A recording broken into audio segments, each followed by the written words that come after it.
तो कैसे हो भाई लोग? बढ़िया सब। आई नो वीडियो काफी लेट आई है बिकॉज ब्रह्मयुगम को ओटीटी पे आए हुए ऑलरेडी 2 हफ्ता हो चुका है। पहला रीजन है ऑब्वियसली मेरा प्रोक्रास्टिनेशन एंड दूसरा रीजन है खुद ये फिल्म जो कि अपने डिटेल्स को लेके काफी ज्यादा इन डेप्थ गई है एंड इस फिल्म की हर एक डिटेल के पीछे एक अच्छा खासा प्रॉपर एक्सप्लेनेशन भी है जिसकी वजह से मुझे इस फिल्म को डिकोड करने में टाइम लग गया। प्लस बहुत सी ऐसी चीजें आई मेरे सामने जिनके बारे में मुझे पहले से नहीं पता था तो उनके ऊपर रिसर्च अलग से करनी पड़ी। बट एनीवे तुम्हारा पॉप कल्चर नर्ड आ गया है फाइनली ब्रेकडाउन वीडियो लेके और आज की इस वीडियो में मैं तुमको बताऊंगा 24 amazing details I noticed in Bramayugam movie. तो इस बार वीडियो में एक्सप्लेनेशन थोड़ी ज्यादा होगी हर डिटेल के पीछे but bear with me on this one क्योंकि मैं गारंटी करता हूं कि तुम्हें इस वीडियो में मजा बहुत आएगी। तो एंड तक बने रहना क्योंकि इस वीडियो को बीच में रोकने की आज्ञा नहीं दी जाएगी।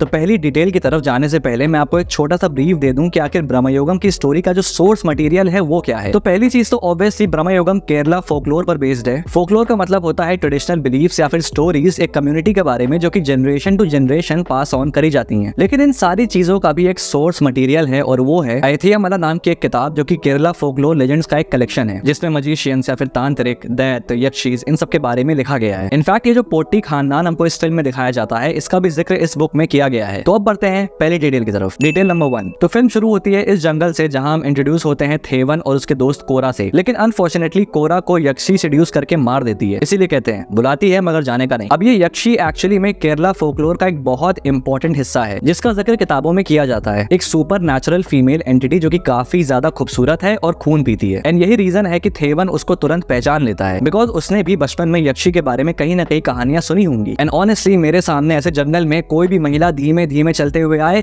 तो भले वो कितनी भी खूबसूरत हो मेरी तो गांड फट जाएगी। अब बुक्स के अकॉर्डिंग यक्षी को 2 चीजों से एसोसिएट किया जाता है, डर और सेक्सुअलिटी। एंड एग्जैक्टली ऐसा ही कुछ इस सीन में होता भी है। कोरा यक्षी से सेक्सुअलिटी फील करता है और थेवन डर को। Nice detail. Detail number 2। अब भाई अगर तुमने फिल्म ध्यान से देखी है तो ये चीज तो क्लियर हो जाती है कि ये यक्षी चाथन के साथ मिली हुई है और लोगों को डरा के उसके हवेली की तरफ ल्योर करती है जहां पर चाथन उनको कैद कर लेता है। लेकिन क्या यक्षी के कैरेक्टर का इकलौता यही मकसद है इस फिल्म में? वेल नहीं। सबसे पहला यक्षी इस फिल्म में एक प्लॉट डिवाइस की तरह यूज होती है जो व्यूअर्स को पहले सीन से ही इस फिल्म के वर्ल्ड से वाकिफ करवा देती है कि भाई ये एक नॉर्मल वर्ल्ड नहीं है जहां पर सिर्फ और सिर्फ इंसान रहते हैं बल्कि ऐसे मिस्टिकल क्रिएचर्स भी रहते हैं। बिकॉज आगे फिल्म में ऑलमोस्ट प्री इंटरवल तक चाथन या फिर कुछ भी ऐसा मिस्टिकल फिल्म में नहीं होता। लेकिन फिल्म के इंट्रोडक्टरी सीन में ऐसे सुपर नेचुरल एंटिटी को दिखा के ये फिल्म ऑलरेडी आपको बता देती है कि आप इस फिल्म के वर्ल्ड से क्या क्या एक्सपेक्ट कर सकते हैं। एंड उसके बाद से आप बहुत ही इजी होके फिल्म के स्लो नैरेटिव में इन्वेस्ट हो जाते हैं क्योंकि इमेजिन करो अगर फिल्म की शुरुआत में यक्षी वाला सीन ना होता तो इंटरवल तक पहुंचते पहुंचते शायद फिल्म बोर कर देती। So this was a really clever use of plot device. दूसरा, यक्षी एक मेटाफोरिकल वे में यूज करी जाती है जो कि सिंबलाइज करती है धन और संपत्ति को। अब पहले सीन में यक्षी कोरा को अपने वश में करती है जो कि एक उत्पीड़ित और नीची जात का आदमी होता है एंड कैसे वो उसके पीछे पीछे जाता है जैसे कि हर एक गरीब आदमी पैसा और संपत्ति के पीछे जाता है लेकिन अल्टीमेटली उसको मौत हाथ आती है। सिंबलाइजिंग की गरीब गरीब ही रहेगा। लेकिन कोदमन पोट्टी या फिर चातन के केस में यक्षी खुद उसके पास चल के जाती है सिमिलरली जैसे धन खुद अमीरों और पावरफुल लोगों के पास चल के जाता है। सिंबलाइजिंग की अमीर और अमीर बनेगा। अब यहाँ पर यक्षी को लेके एक और डिटेल है जो कि मैं तुमको आगे वीडियो में बताऊंगा। Detail number 3। जब थेवन पहली बार कुक से मिलता है और उसे बताता है कि वो नदी पार नहीं कर पाया तो कुक कहता है नदी बिल्कुल काल चक्र की तरह है, धारा प्रवाह बहुत तेज होता है, इसे पार करना आसान नहीं है। एंड फिल्म के एंड में वो मर के खुद नदी में बहता हुआ चला जाता है एज अ सिंबॉलिक कि भाई वो भी वक्त के बहाव से नहीं बच पाया और नदी को पार नहीं कर पाया। Such a poetic shot. Detail number 4। जब थेवन खुद का इंट्रोडक्शन देता है चाथन को ये बताते हुए कि वो एक पानन है। पानन मतलब होता है महाराजाओं के लिए गाने वाले गायक। तो चाथन कहता है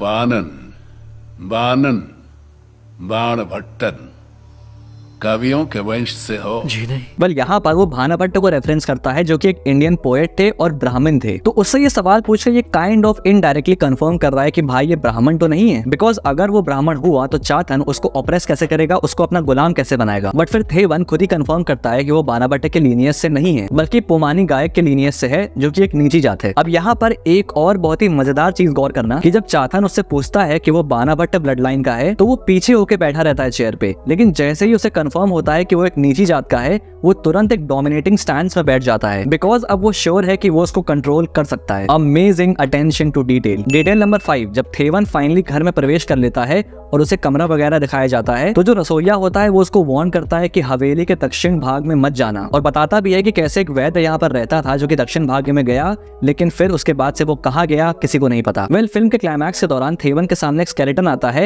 एंड माइट बी ये स्केलेटन उसी वैद्य का हो। डिटेल नंबर 6, जब थेवन को फाइनली उसके रूम में सेटल करवा दिया जाता है, तो नेक्स्ट सीन में हम पहले कोडमन पोट्टी को देख सकते हैं, एंड देन एक मकड़ी दिखाई जाती है जो जाल बुन रही होती है। ये इस बात को सिंबलाइज करती है कि कैसे थेवन को अपने घर के अंदर बुला के चाथन ने अपना जाल बुनना शुरू कर दिया उसको कैद करने के लिए। एंड फिर आगे फिल्म में जब वो चालाकी से थेवन को चौसर खेलने पर मजबूर कर देता है, जिसमें हारने के बाद थेवन को हवेली में ही रहना पड़ेगा, तो उसी के नेक्स्ट सीन में हम सेम मकड़ी को अपना जाला कंप्लीट करके बैठा हुआ देख सकते हैं, इम्प्लाइंग कि भाई चातन की जो चाल है वो फाइनली सक्सेसफुल हो चुकी है और उसने अपना जाल पूरी तरीके से बुन लिया है। डिटेल नंबर 7, अब आते हैं इस चौसर के गेम पे। जब थेवन कहता है कि ये खेल भाग्य का है, तो चातन कहता है कि नहीं, बुद्धि का भी है, एंड महाभारत का रेफरेंस देता है। ये काफी सिंबॉलिक रेफरेंस है इस फिल्म के स्टोरी के पॉइंट ऑफ व्यू से। अब जैसा कि हम सबको पता है कि चौसर का जो खेल था वो महाभारत के युद्ध को शुरू करने में एक बहुत बड़ा कैटलिस्ट था। काइंड ऑफ ये गेम एक टर्निंग पॉइंट था कौरव और पांडव की लाइफ में। इसी गेम ने उनके बीच में मतभेद के बीज बोए, जिसके बाद से अल्टीमेटली ये चीज एक जंग में ट्रांसेंड कर गई। एंड सिमिलर वे में इस फिल्म में भी ये चौसर का गेम एक बहुत ही पिवटल टर्निंग पॉइंट की तरह वर्क करता है,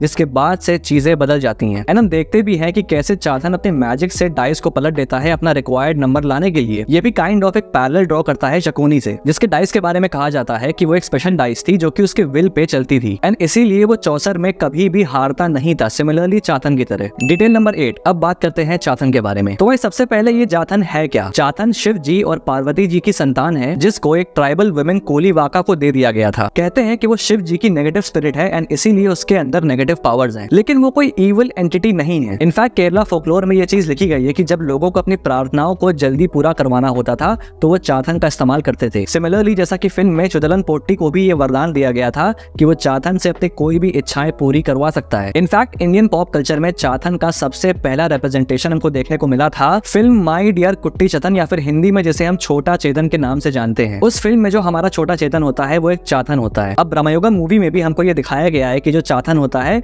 वो एज अ गिफ्ट ऑफर किया जाता है चुदलन पोट्टी को, लेकिन चुदलन पोट्टी उसके ऊपर बहुत जुल्म करता है, जिसकी वजह से वो बुरा बन जाता है और विद्रोह करता है और पूरे पोट्टी खानदान को मार डालता है। चाथन को गुलामी करवाने का या फिर ऑपरेस करने का कोई भी शौक नहीं है, लेकिन उसके ऊपर जो जुल्म हुए उसकी वजह से इवेंचुअली वो ऐसा बन गया एंड पीड़ित होने के फ्रस्ट्रेशन से वो खुद ही पीड़ा देने वाला बन गया। डिटेल नंबर 9, अब कोडमन पोट्टी एक्चुअली में चाथन है, ये पहली बार में एक बहुत बड़ा ट्विस्ट था, लेकिन रिवॉच करने पे समझ आता है कि ये फिल्म हमको विजुअल्स और डायलॉग्स के थ्रू हिंट देती है कि ये एक्चुअली में कोदमन पोट्टी नहीं है। सबसे पहली डिटेल, इस सीन में स्पोल पे एक दैत्य का चेहरा देख सकते हैं हम, जो कि पहले फोकस में आता है एंड देन फोकस कोदमन पोट्टी पे शिफ्ट हो जाता है, इंडिकेटिंग कि वो एक दैत्य है। पोट्टीज ब्राह्मण होते हैं, लेकिन इस सीन में वो हफ्सियों की तरह चिकन खा रहा होता है। वो जनेऊ नहीं पहनता। जब थेवन भगवान का धन्यवाद करता है तो पोट्टी ऑफेंड हो जाता है ये कहते हुए कि उसे खाना तो उसने दिया, भगवान ने नहीं। एक ब्राह्मण होके भगवान के विरुद्ध बोलना फिशी। एंड इस सीन में देखो, जब वो थेवन से बात कर रहा है तो उसकी शैडो दिखाते हैं, उसे नहीं। हमारी शैडो जो होती है वो हमारे शेप की होती है, लेकिन that is not the real us. तो यहाँ पर ये चीज, ये सेम बात सिंबलाइज करती है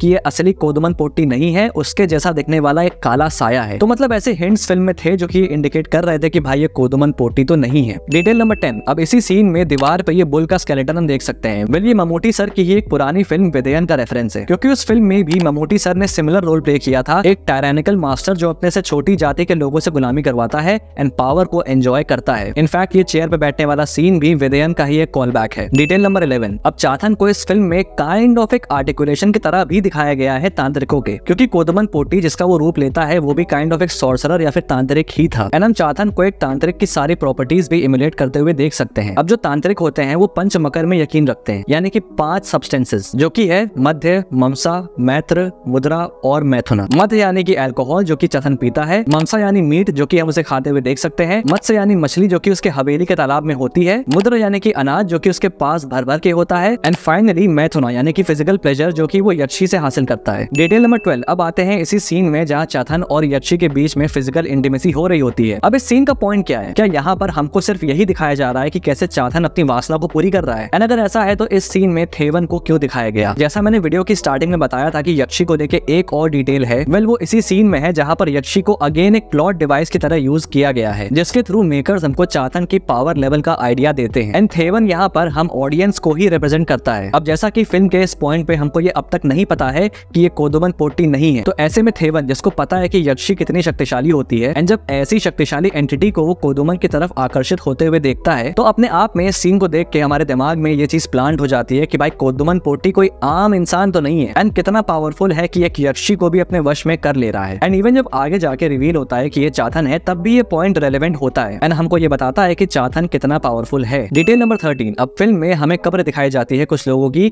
और हमको पता चलता है कि ये वो लोग हैं जो चाथन के हाथों मारे गए। अब ये हमको फिल्म में दिखाया गया है कि कैसे कोदोमन पोट्टी का बेटा थेवन को भड़काता है और उसको एज अ बेट यूज करता है चाथन के अगेंस्ट, ताकि उसकी चाबी को चुरा के उस अखंड ज्योति को बुझा सके। वेल व्हाट इफ कि थेवन की तरह इन बाकी लोगों का भी इस्तेमाल कोदोमन पोट्टी के बेटे ने किया हो, लेकिन वो सारी कोशिशें असफल रही हो। एंड सिंस कोदोमन पोट्टी का बेटा पूरी फिल्म के दौरान सेफ प्ले करता है, तो यही रीजन है कि वो खुद बचता आया है। डिटेल नंबर 14, अब चाथन की कई पावर्स में से एक पावर है कि वो माइंड रीड कर सकता है, एंड इसीलिए वो थेवन को उसकी पूरी हिस्ट्री बता देता है कि वो कैसे स्लेव मार्केट से भागा, जबकि थेवन ने उसको ऐसा कुछ भी नहीं बताया होता है। एंड ऑब्वियसली उसका माइंड रीड करके ही वो ये चीज पता लगा सकता है। बट देन आगे एक सीन में वो थेवन से पूछता है कि क्या रसोइये ने मेरे बारे में कुछ बोला था, लेकिन वो थेवन से क्यों पूछता है? क्या वो डायरेक्टली रसोइये का दिमाग नहीं पढ़ सकता? वेल एक्चुअली में नहीं। अब यहाँ पर एक चीज गौर करना, जब रसोइया या फिर कोदोमन पोट्टी का बेटा थेवन को बताता है कि कैसे वक्त के साथ उसकी मेमोरी चली जाएगी, तो ये बात कोदोमन पोट्टी के बेटे को कैसे पता? वो तो थेवन की भी आने से पहले से यहाँ पर रह रहा है, तो उसकी मेमोरी तो अब तक वाइप आउट हो जानी चाहिए थी। क्यों नहीं वो पागल हुआ बाकी लोगों की तरह? वेल इसके पीछे का रीजन है उसका लीनिएज, कि वो पोट्टी फैमिली को बिलोंग करता है, a family of sorcerers. And climax में इस डायलॉग से ये बात क्लियर हो जाती है कि कोदोमन पोट्टी ने भी उसको सॉर्सरी सिखाई होगी बचपन में।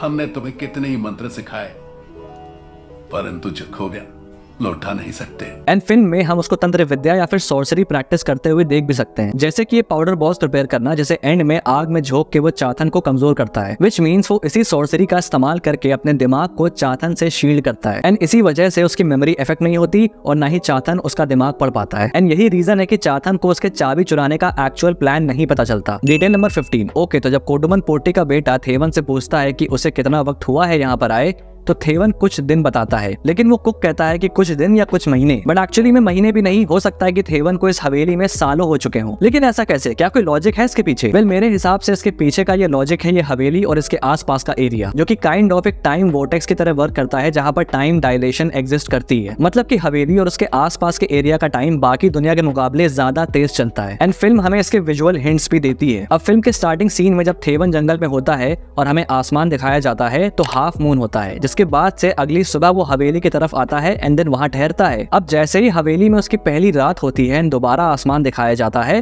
तो हमें अब फुल मून दिखता है। एंड देन उसी सेम रात में वो दोबारा हाफ मून हो जाता है, एंड देन दूसरी रात में वो फिर से फुल मून। लेकिन 2 रातों में फुल मून से हाफ मून से दोबारा से full moon scientifically not possible, क्योंकि एक फुल मून से दूसरे फुल मून तक टोटल 29.5 डेज का अंतर होता है, विच मीन्स हवेली में 2 ही रात बिताए थेवन को ऑलरेडी अर्थ के टाइम का 1 महीना हो चुका है। एंड इंडीड ये हवेली एक टाइम वोर्टेक्स है। इसीलिए इंटरवल सीन में भी ध्यान देना, जब थेवन जैसे हवेली की सरहद पार करता है, तो उसकी बियर्ड पे ध्यान देना, जो पहले काली होती है अचानक से सफेद हो जाती है। ऐसा इसलिए क्योंकि हवेली की सरहद पार करते ही वो टाइम वोर्टेक्स के दायरे से बाहर आ गया, एंड अब जो रियल टाइम है वो उसको अफेक्ट कर रहा है, एंड अब वो उसके हिसाब से एज कर रहा है, एंड इसीलिए उसकी दाढ़ी सफेद हो जाती है। ये एग्जैक्टली इंटरस्टेलर मूवी के मिलर्स प्लैनेट की तरह है, जहाँ पर 1 घंटा अर्थ के 7 साल के बराबर होता है। लेकिन आखिर ये हवेली टाइम वोर्टेक्स बनी कैसे? वेल आइंस्टाइन के 4th डिमेंशन थ्योरी के अकॉर्डिंग जितना ज्यादा मास या फिर एनर्जी एक ऑब्जेक्ट में होगी, स्पेस टाइम कर्व उस ऑब्जेक्ट को कोर की तरफ उतना ज्यादा पुश करेगा और उसका टाइम उतनी ही तेज भागेगा। एंड माइट बी चाथन के पावर्स की वजह से उस हवेली के आसपास एक हाई एनर्जी स्टेट डेवलप हुई होगी, जिसकी वजह से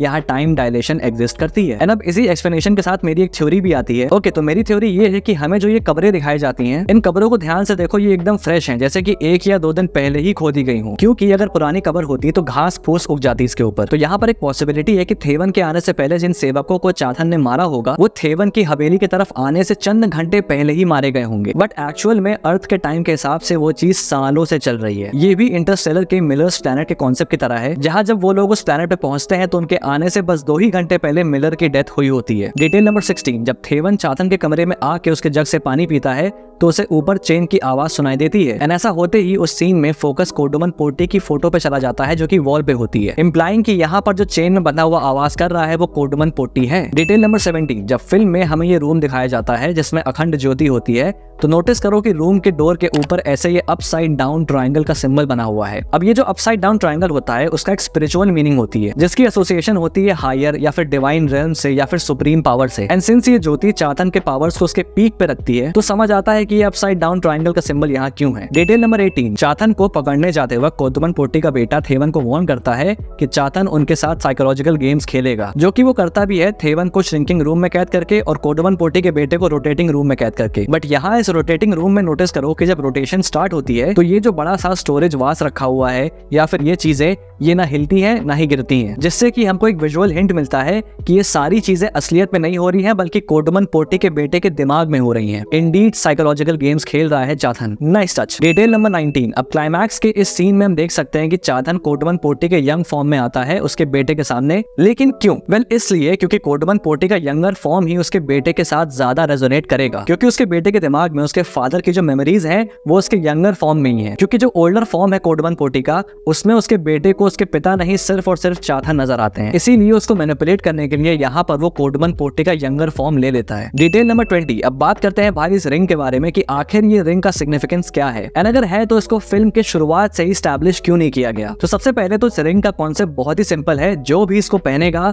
वो चाथन का मालिक बन जाएगा। एंड इसीलिए क्लाइमैक्स में हम देख भी सकते हैं कि कोडमन पोटी के बेटे के हाथ में उस रिंग को देख के चाथन अपना सर झुका लेता है। अब दूसरी चीज ये आती है कि अगर ये इतना ही इंपॉर्टेंट एलिमेंट है तो इसको फिल्म की शुरुआत से स्टैब्लिश क्यों नहीं किया गया। वेल, ये फिल्म हम थेवन के पर्सपेक्टिव से देखते हैं, इसीलिए फिल्म के शुरू में हम चाथन को वैसे ही देखते हैं जैसे थेवन इमेजिन करता है, लेकिन असलियत में चाथन तो कुछ और ही दिखता है। जितना थेवन को पता है उतना ही ऑडियंस को पता होता है। एंड यही रीजन है कि फिल्म के एंड तक हमको रिंग के सिग्निफिकेंस के बारे में नहीं पता होता, क्योंकि कोडमन पोटी के बेटे ने थेवन को रिंग के बारे में बताया ही नहीं होता है। इस डर से कि माइट भी अगर थेवन को उस रिंग के बारे में पता चल जाए तो शायद वो भी उस रिंग को कैप्चर करने की कोशिश करेगा। डिटेल नंबर 21, जब चाथन की कोडमन पोटी वाली बॉडी नष्ट होने वाली होती है तो वो कोडमन पोटी के बेटे को श्राप देता है कि तुम पर वज्रपात होगा, यानी बिजली गिरेगी। अब क्लाइमैक्स में जब पोर्तुगीज कोडमन पोटी के बेटे को गोली मार देते हैं तो मरते मरते वो कहता है लाइटनिंग, क्योंकि यहाँ काइंड ऑफ चाथन का श्राप अपने एक ट्विस्टेड वे में सच हो जाता है। गन के चलने की जो साउंड होती है वो काइंड ऑफ थंडर या बिजली के साउंड की तरह होती है, जो कि इस बात का सिंबोलिज्म है कि इंडीड उसके ऊपर बिजली गिरी। अब यहाँ एंड में पोर्तुगीज का आना इस फिल्म के ओरिजिनल थीम को सिग्निफाई करने के पॉइंट ऑफ व्यू से बहुत ज्यादा इंपॉर्टेंट है। ऑब्वियसली ये एक फोकलोर हॉरर फिल्म है, लेकिन इस फिल्म का जो मेन थीम है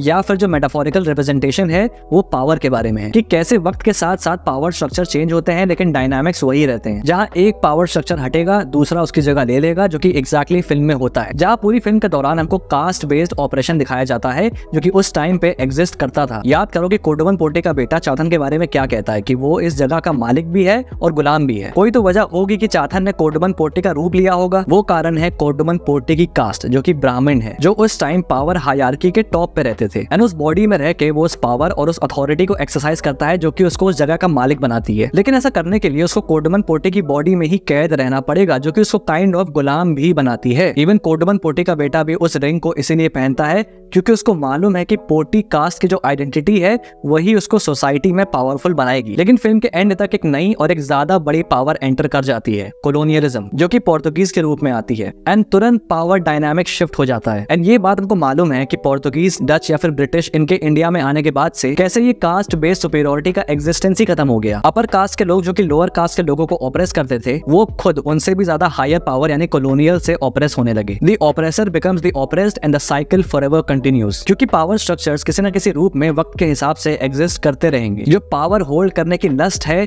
वो जारी रहेगी हर बार। डिटेल नंबर 23, अब चाथन का थेवन का रूप लेना भी इसी पावर शिफ्टिंग का मेटाफर है कि कैसे एक ब्राह्मण की बॉडी से वो एक नीची जात के सिंगर की बॉडी में आ गया है, सिग्निफाइंग कि वो पावर हायरार्की के टॉप पे नहीं है। इनफैक्ट फिल्म के एंड में हम देख सकते हैं कि जब चाथन पानी में देखता है तो उसे अपनी नहीं पोटी की रिफ्लेक्शन नजर आती है। ये एक्चुअली में कोडमन पोटी है जो कि चाथन पे हंस रहा है कि देखो भाई, अब तुमसे बड़ा ऑपरेसर आ चुका है, अब तुम फिर से गुलाम हो। डिटेल नंबर 24, फिल्म के एंड में हम देख सकते हैं कि चाथन उस रिंग को दोबारा से पहनता है, बट इस बार वो उसे राइट हैंड में पहनता है, जबकि इससे पहले हमने देखा था कि रिंग उसके लेफ्ट हैंड में थी। एंड कोडमन पोटी का बेटा भी रिंग को लेफ्ट हैंड में ही पहनने वाला होता है, तो इस बार उसने इस रिंग को राइट हैंड में क्यों पहना? वेल, इस चीज का मेरा ये अपना इंटरप्रिटेशन है। जैसा मैंने अभी बताया कि पावर डायनामिक शिफ्ट हो चुका है, लेकिन चाथन के अंदर पावर होल्ड होल्ड करने की चाह थोड़ी खत्म हो गई। तो इस रिंग को दूसरे हाथ में पहनना इस बात को सिग्निफाई करता है कि चाथन अब अपने पावर को दूसरे तरीके से प्रैक्टिस करेगा, एक मॉडर्न डे वेपन का इस्तेमाल करके, जो कि है इंसान की सोच, उसका दिमाग, जहाँ इंसानों के बीच रह के वो उनके दिमाग में इविल आइडियाज को प्रोपोगेट करेगा, जैसे कि बुरी शक्तियां हमारे साथ करती हैं, जिसकी वजह से हम पाप करते हैं। चाथन सेवा नाम का एक रिचुअल है जो कि केरला के कुछ पार्ट्स में आज भी प्रेवलेंट है, जहाँ कुछ कम्युनिटीज चाथन की पूजा करती हैं। एंड इंसानों का चाथन को पूजना अपने आप में आज भी चाथन के उस पावर हंगर को सेटिस्फाई कर रहा है। एंड यही आइडिया इस सीन से ये फिल्म हमारे तरफ प्रोजेक्ट करती है। तो भाई यहाँ पर होती है समाप्त ब्रह्मयुगम डिटेल्स वीडियो।